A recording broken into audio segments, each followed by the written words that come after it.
Hola a todos, continuamos con la lección 8 de este curso que ya está tocando casi a su fin y en este vídeo vamos a hablar de los principales acontecimientos que tienen lugar durante el reinado de Ptolomeo XII y de Cleopatra VII. He titulado a este vídeo El último suspiro del reino tolemaico porque en realidad vamos a ver una época en la que el reino de los Ptolomeos alcanzará nuevamente, aunque quizás con pies de barros, una extensión similar a la de la época dorada de Ptolomeo I a Ptolomeo III.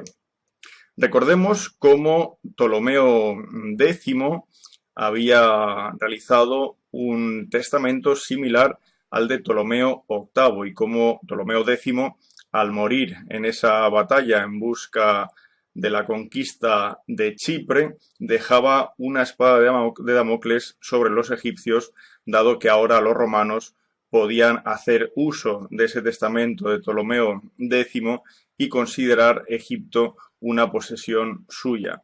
Por eso, en el Senado de Roma había censores como Crasus, que opinaba que Egipto debía ser tomada y anexionada a Roma, mientras que otros eran contrarios, como Cátulos.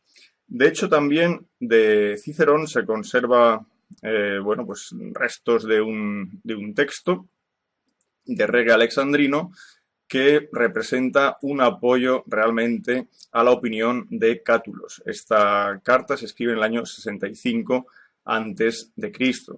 El hecho es que estos años de Ptolomeo XII son años difíciles para los egipcios. Vamos a ver cómo, por una parte, Ptolomeo XII necesita recursos económicos y esto va a derivar a, como sucedía siempre, un alza en los impuestos a los egipcios. Pero también por ese miedo a que Egipto pudiera pasar a manos de los romanos, existía en Egipto mucha atención con no causar ningún motivo de queja a los romanos, como dice Diodoro, que por cierto visitó Egipto hacia el año 60 antes de Cristo.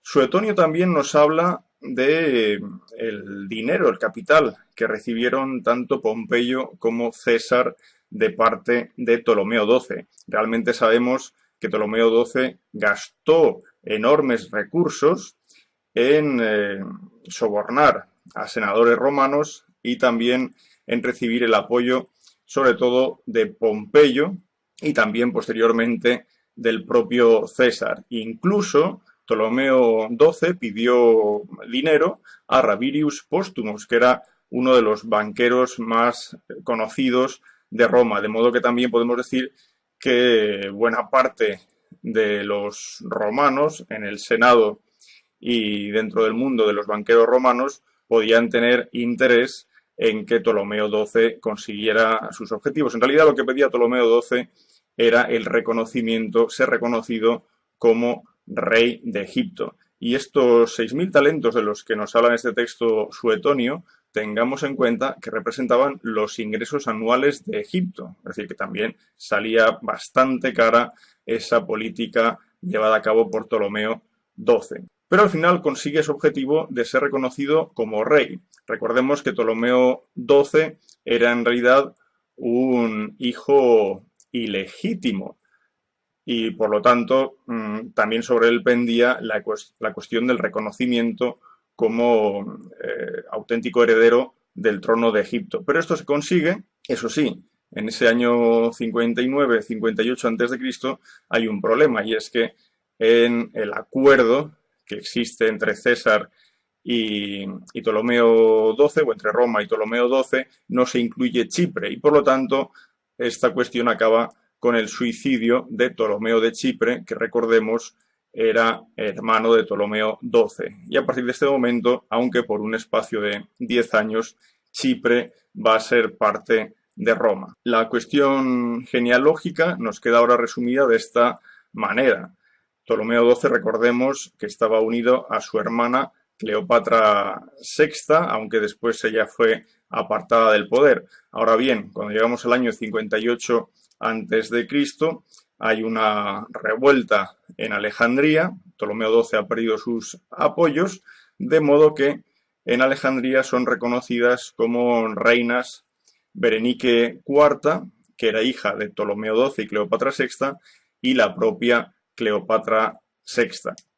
Esta morirá en el año 57, así que Berenice IV quedará sola en Alejandría mientras Ptolomeo XII reside, al menos temporalmente, en Roma. Y durante esa estancia en Roma, los romanos conocerán de primera mano las técnicas persuasivas utilizadas por los Ptolomeos. Se sabe que Ptolomeo XII mandó asesinar una delegación de 100 alejandrinos, que habían sido enviados a Roma para comentar los sucesos acontecidos y legitimizar esa expulsión de Ptolomeo XII de Alejandría. Bueno, y todos fueron asesinados, y los que no fueron asesinados compraron su silencio a través de sobornos. Pero volvamos a Egipto. Ahora es Berenice IV, como decía antes, la que gobierna.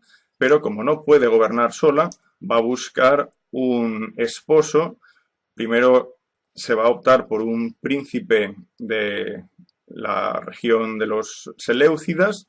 Si bien este príncipe morirá pronto, se buscará un segundo príncipe que, ante el consejo del procónsul de los romanos en Siria, que era Gabinius, decidirá no tomar esta opción de ir a Egipto.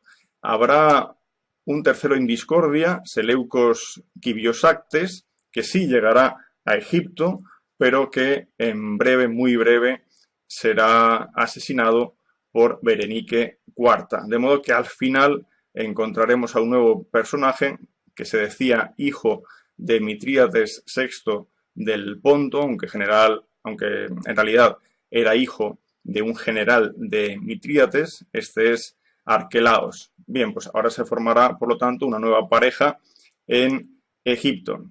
Esto va a durar poco, puesto que Ptolomeo XII ya habrá conseguido amplios recursos y el apoyo de los romanos para darle la vuelta a esta situación. De hecho, aquí aparece por primera vez Marco Antonio, que después tendrá un papel crucial junto a Cleopatra VII. Marco Antonio llevará la caballería procedente de Siria. Tendremos también, por ejemplo, el apoyo del rey Hircano de la dinastía Asmonea de Jerusalén. Y también encontraremos el apoyo en esta causa de Antípatros el Idumeo, que no es otro que el padre del futuro Herodes el Grande.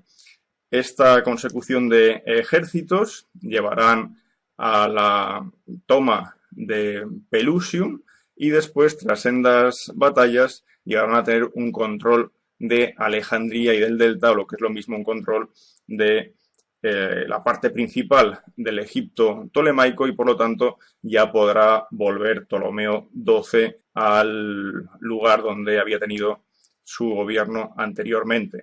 Bien, esta situación provoca, por supuesto, la muerte de Arquelaos durante estas batallas, pero también la ejecución de Berenice IV por parte de Ptolomeo XII una vez este triunfe. Así que ahora se inicia una segunda parte del reinado de Ptolomeo XII, que será desde el año 55 al 51 antes de Cristo.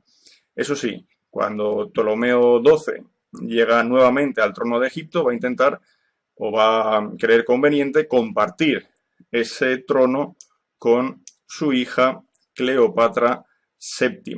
También había una necesidad de reconocer en Cleopatra o en sus hijos como integrantes legítimos de la dinastía tolemaica. Recordemos que en realidad todos estos hijos, Cleopatra VII, Ptolomeo XIII, etc., no eran hijos de una reina. Cuando muere Ptolomeo XII en el año 51, Cleopatra VII se queda con el gobierno de Egipto, pero quizás siguiendo con los deseos de su padre, una vez él muere, se la debería asociar con Ptolomeo XIII, con su hermano. Era un hermano menor, se llevaban por lo menos unos 8 años de diferencia. Vayamos ahora al año 49 a.C. La situación en Egipto era difícil, los altos impuestos de los que hemos hablado, también sucesiones de inundaciones bajas que serán relativamente constantes en esta época. Todo ello provoca un estado de turbulencias en Egipto que concluyen con la expulsión de Cleopatra VII, al menos así lo desean los alejandrinos. De modo que ahora Ptolomeo XIII, su hermano, va a quedar en el trono de Egipto. Pero en esta época suceden más acontecimientos. Mientras Cleopatra VII se ha ido exiliada a Siria, también buscando allí apoyos y la formación de un ejército que le permita recuperar Egipto, Ptolomeo XIII se hace fuerte en Pelusium. Ptolomeo XIII es un niño pequeño en esta época. Puede tener unos 12 años de edad, pero Ptolomeo XIII recibe el apoyo de sus, llamémosles, guardianes, ¿no?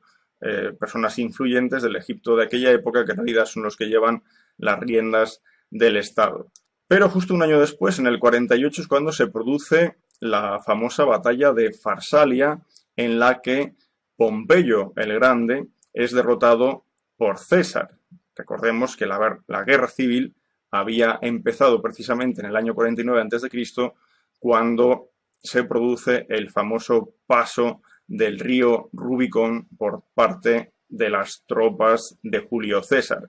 Bien, ante la derrota, Pompeyo consigue huir de Farsalia con 2.000 hombres y unas naves y llega hacia la costa de Pelusium, donde se entrevista con Ptolomeo XIII buscando el apoyo de Ptolomeo XIII. Sin embargo, lo que va a encontrar es su propia decapitación. De modo que cuando Julio César, muy pocos días después, llegue a Alejandría, él va a recibir el sello de Pompeyo, pero también su cabeza.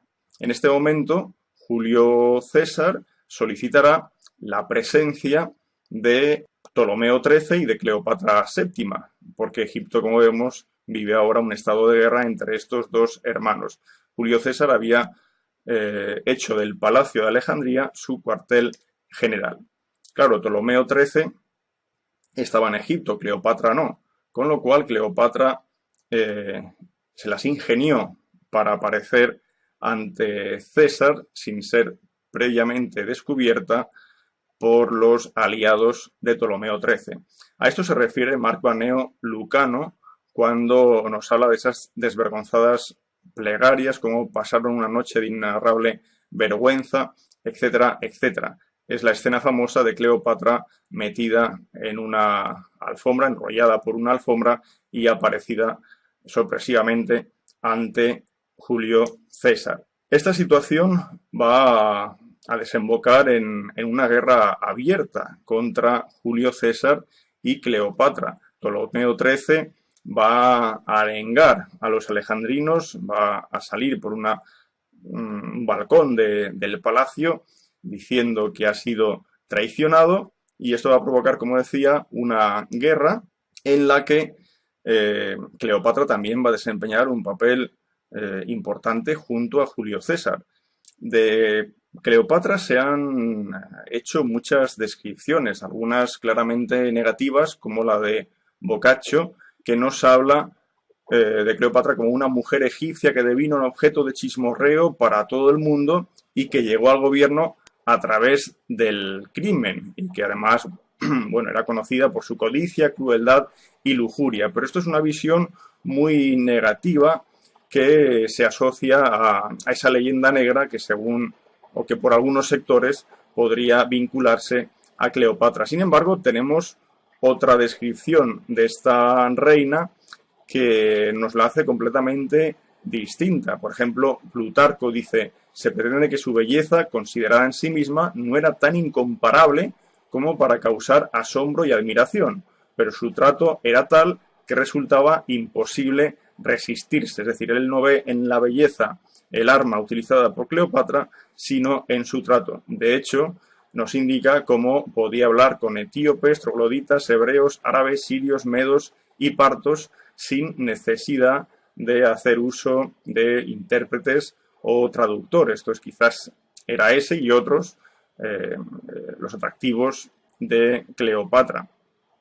En todo caso, esta guerra que estamos comentando va a acorralar a Julio César en Alejandría. En este momento es cuando se habla del incendio de la famosa biblioteca. Por fortuna para Julio César, él va a recibir refuerzos que vendrán no solo de Mitrídates de Pérgamo, que era su general proveniente de Anatolia, también, por ejemplo, recibirá el apoyo de los nabateos.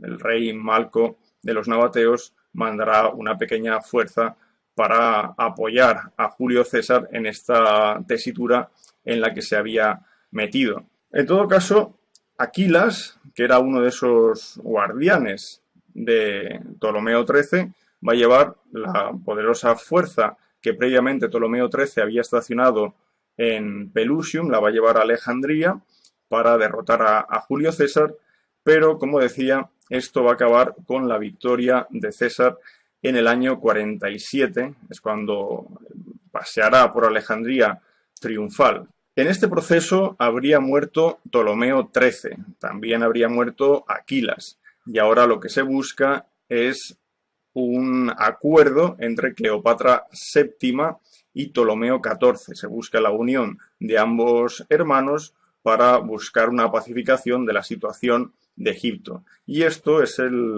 el acuerdo al que se llega con Julio César, y como vemos, pues ya abiertamente está dominando los destinos de Egipto. Ptolomeo XIII, como hemos dicho, fallece en esta guerra del año 49-47. Arsínoe IV había sido capturada y presentada en el triunfo de Julio César en Roma, pero se le perdonó la vida y fue llevada a Éfeso. Y Ptolomeo XIV se une a Cleopatra VII. Suetonio nos habla de la relación existente entre Julio César y Cleopatra. En realidad, Julio César queda varios meses en Egipto, viajando por Egipto, como dice ese texto, y como fruto de esa unión entre Julio César y Cleopatra, cuando César parta de Egipto, Cleopatra tendrá ya un embarazo de 7 meses, y fruto de este embarazo será el nacimiento del futuro Ptolomeo XV, conocido como Cesarión. Por lo tanto, Cleopatra va a buscar el reconocimiento de Cesarión como hijo suyo y de Julio César. Por eso en esta época vemos como hay partidarios de ese reconocimiento y otros que lo niegan rotundamente. En todo caso, Julio César, como sabemos, es asesinado, y esto va a hacer que los planes cambien por completo. Cleopatra, que en ese momento estaba en Roma, abandona Roma, llega a Egipto, y lo primero que hace cuando llega a Egipto es asesinar a Ptolomeo XIV. De modo que a partir de ese momento va a asociar al trono a Ptolomeo XV. Recordemos que es hijo suyo y de Julio César. Ptolomeo XV, Teos Filómetor, va a aparecer representado en algunos lugares de Egipto como auténtico faraón. De hecho, cuando nace este Ptolomeo, se le llama faraón Ptolomeo, indicando ya, ¿no?, que va a ser el futuro heredero del trono de Egipto. Esta imagen, por ejemplo, procede de la parte posterior del templo de Hathor en Dendera, donde el personaje de la derecha es Ptolomeo XV, Cesarión, y el de la izquierda es precisamente Cleopatra VII. Una vez había muerto Julio César y se producen estos acontecimientos en Egipto, ahora Cleopatra VII podría tener una posición bastante complicada. Así que realiza un viaje espectacular hacia Tarsos en el año 41 a.C. ¿Para qué? Para visitar a Marco Antonio, que era uno de los generales que había luchado que estaba luchando durante la guerra civil posterior a la muerte de Julio César, y que había obtenido una victoria contra los asesinos de Julio César en la batalla de Filipi. Esta entrevista que se produce entre Cleopatra y Marco Antonio va a ser, como decía, espectacular. Ella aparece como una auténtica Afrodita y se dice que Marco Antonio pronto cayó, ¿no?, en ese modo de tratar por parte de Cleopatra y las cortes helenísticas con todo tipo de lujos a los que nos acostumbraban en Roma. Una de las acciones que toma Marco Antonio, evidentemente porque se lo pide Cleopatra, es la ejecución de Arsínoe IV. Ahora sí que no queda ya absolutamente ningún miembro entre los hijos legítimos e ilegítimos de Ptolomeo XII más que Cleopatra VII y su propia descendencia. Los restos de Arsínoe IV fueron descubiertos hace ya tiempo, pero la identificación de sus huesos como tal es un hecho relativamente reciente, de hace unos pocos años. Vamos a saltarnos muchos de los acontecimientos que tienen lugar en esta fase del reinado de Cleopatra y su relación con Marco Antonio. Nos vamos a situar directamente en el año 34 a.C. En este momento es cuando, bueno, ya tenemos a los tres hijos nacidos de Cleopatra VII y Marco Antonio, los gemelos Alexander Helios y Cleopatra Selene, y el tercer hijo, que es Ptolomeo Filadelfo. En el año 34 a.C., con gran pompa, después de la toma de Armenia por parte de Marco Antonio y de la captura de Artabasdes, el rey de Armenia, se celebra un triunfo en Alejandría que más bien se describe como una procesión dionisíaca. Marco Antonio quiere aparecer como un auténtico dios Dionisios y va a visitar a Cleopatra, que se situaba sobre un trono de oro en el templo de Serapis en Alejandría. Todo esto con gran pompa, celebrando ese triunfo por todo lo alto. Y es en ese momento cuando se hace reconocer a Ptolomeo XV Cesarión como rey de reyes, a Cleopatra VII como reina de reyes, a Alexander Helios como rey de Armenia y Media. A Cleopatra Selene se le concede Cirene y Libia, y a Ptolomeo Filadelfo Fenicia, Cilicia y Siria. Por lo tanto, vemos como en este mapa de territorios que el romano Marco Antonio asocia a los distintos miembros de la familia tolemaica, los territorios que aparecen son superiores que los que el Egipto tolemaico había alcanzado a comienzos de su historia. Se acuñarán entonces monedas como las que vemos. Por un lado aparece Cleopatra a la izquierda con la inscripción Cleopatre Regine Regum Filiorum Regum, es decir, Cleopatra, reina de reyes y sus hijos que son reyes, y por otra parte aparece Marco Antonio con la inscripción Armenia de Victa. Recordemos que él había derrotado al rey de Armenia, Artabasdes. Así hemos llegado al final de este vídeo, señalando, como decía, ese último momento de esplendor de los Ptolomeos bajo Cleopatra VII, que, bueno, utilizó sus armas para conseguir un objetivo, que era la subsistencia del reino de los Ptolomeos como reino independiente.